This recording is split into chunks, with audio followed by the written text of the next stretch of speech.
കാഴ്ചകളുടെ ആഘോഷമുറ്റത്തേക്ക് മഞ്ജുവെത്തിയത് നിറചിരിയോടെ. പിന്നെ തിരശ്ശീലയിൽ പലവട്ടം കണ്ട കൗതുകം വിടർന്ന കണ്ണുകളോടെ അത്ഭുത കാഴ്ചകളിലേക്ക്.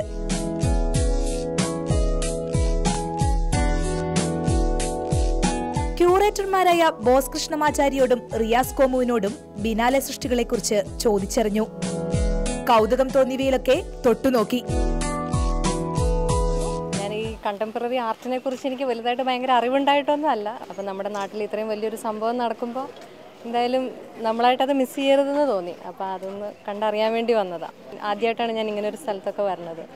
അത് ആസ്വദിച്ച് തുടങ്ങണം ഞാൻ. ബിനാലെ തീരാൻ 4 നാൾ മാത്രം ബാക്കി നിൽക്കെയാണ് അഭിനയം പാതിയിൽ നിർത്തി മടങ്ങിയ പ്രിയതാരമെത്തിയത്.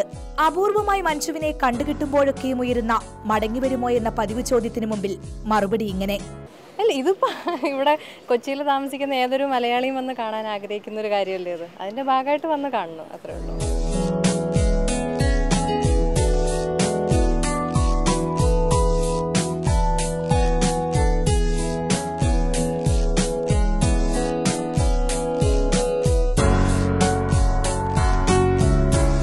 ബിനാലെ കാഴ്ചകൾ വിട്ട് പ്രിയതാരത്തെ കാണാൻ ആരാധകർ ചുറ്റും കൂടി. എല്ലാവരോടും തനി നാടൻ മഞ്ജു ശൈലിയിൽ ഇഷ്ടം കൂടി. കാഴ്ചകൾ കണ്ണിറയെ കണ്ട് അടുത്ത ബിനാലെയിൽ വീണ്ടും കാണാമെന്ന പ്രതീക്ഷയും പങ്കിട്ടാണ് മഞ്ജു മടങ്ങിയത്. India vision, Kochi.